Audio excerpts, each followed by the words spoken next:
Welcome to History Summaries. In today's video, we explore the life of Anne Neville, the truly forgotten Queen of England during the Wars of the Roses. Two powerful families, the Yorks and the Lancasters, locked in a brutal struggle for the English throne. This was the Wars of the Roses, a time of treachery, bloodshed, and shifting alliances. In this tumultuous era lived Anne Neville, a woman whose life became intertwined with the fate of a nation.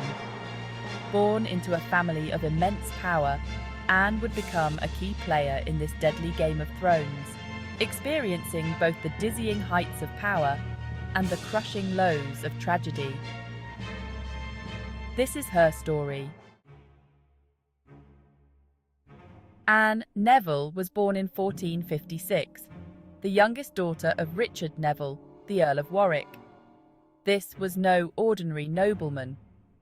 Warwick, known as the Kingmaker, was one of the wealthiest and most powerful men in England, capable of making or breaking kings. His influence over the throne was immense, and his daughters, Anne and her elder sister Isabel, were prized jewels in the marriage market.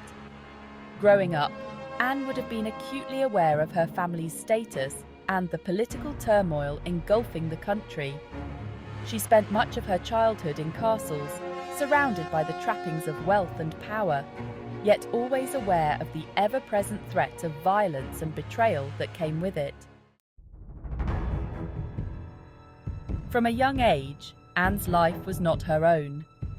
Her marriage was a political tool, a way for her father to solidify alliances and further his own ambitions. In 1460, when Anne was just 4 years old, her father, initially a supporter of the Yorkist king Edward IV, pledged Anne's hand in marriage to Edward's younger brother, Richard, Duke of Gloucester. This was a strategic move designed to bind the powerful Neville family closer to the Yorkist cause. However, the fickle hand of fate and the shifting alliances of the Wars of the Roses had other plans for the young Anne. In a dramatic turn of events, Warwick switched sides, aligning himself with the Lancastrian cause.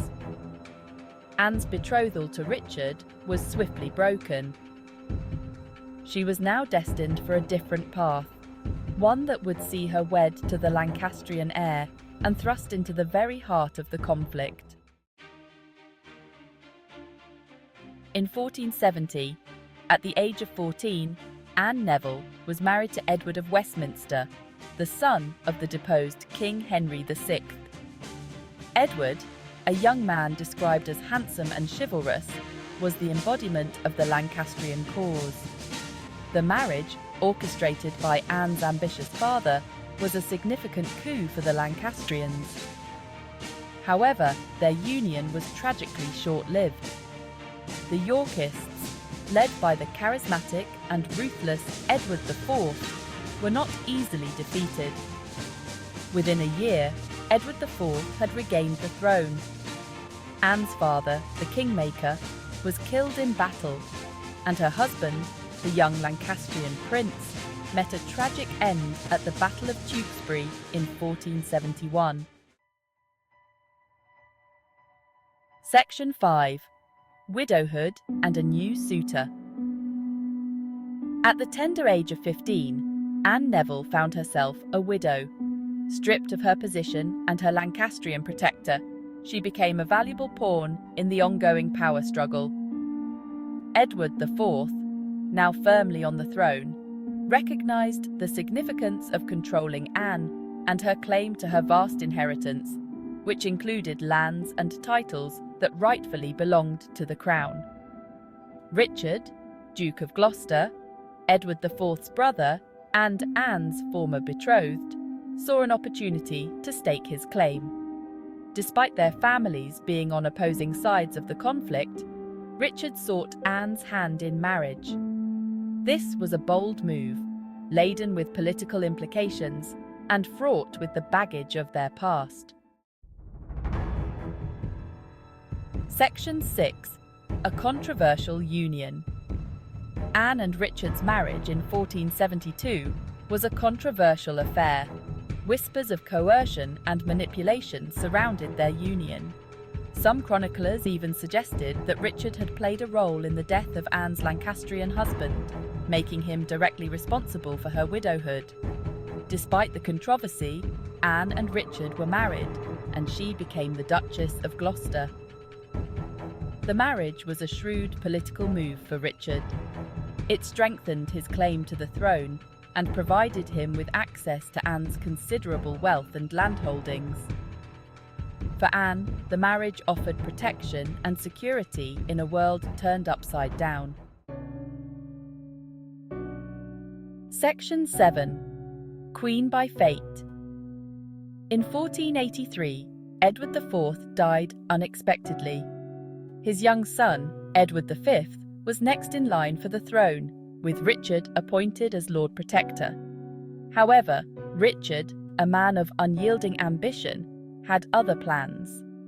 Declaring his nephews illegitimate, he seized the throne for himself, becoming Richard III.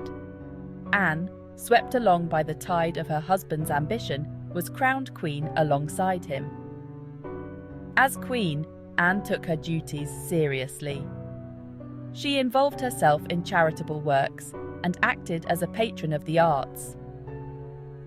Yet the shadow of Richard's controversial rise to power and the whispers surrounding the fate of his nephews, the princes in the Tower, darkened their reign. Section 8. A Mother's Sorrow. Tragedy struck Anne once again in 1484, when her only son, Edward, died suddenly at the age of 10. The loss of her child devastated her, and her health began to deteriorate. The grief-stricken queen, once a pawn in the Game of Thrones, was now a mother united with her people in mourning. Anne's failing health mirrored the instability of Richard III's reign. Rebellions against Richard were brewing, spearheaded by Henry Tudor, a Lancastrian claimant to the throne. The country braced itself for another showdown, another bloody chapter in the Wars of the Roses. Section 9. Whispers of Poison. Anne Neville died in March 1485 at the age of 28. Her death, so soon after the loss of her son, shocked the court. Rumours quickly spread that Richard III, desperate to secure his lineage and facing a growing rebellion, had his wife poisoned to pave the way for a more advantageous marriage. While there is no evidence to support these claims, the rumours stuck, further tarnishing Richard III's already controversial reputation. Anne was buried in Westminster Abbey, but her tomb was left unmarked, adding to the sense of mystery and intrigue surrounding her life and death. Section 10. The Forgotten Queen. Anne Neville's life was tragically short and overshadowed by the tumultuous events of the Wars of the Roses. She was a daughter, a wife, a mother, and a queen. Yet her destiny was largely shaped by the ambitions and machinations of the powerful men around her. Despite her significant role in one of the most turbulent periods in English history, Anne is often remembered as a footnote in the story of Richard III. However, her story, though tragic, is a reminder of the human cost of conflict and the resilience of women who navigated the treacherous waters of power in a man's world. Anne Neville, the Forgotten Queen, deserves to be remembered not just as a pawn in a power game, but as a woman of strength and resilience who endured the trials of her time with grace and dignity.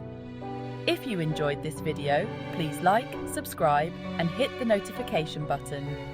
Let us know your thoughts in the comments below.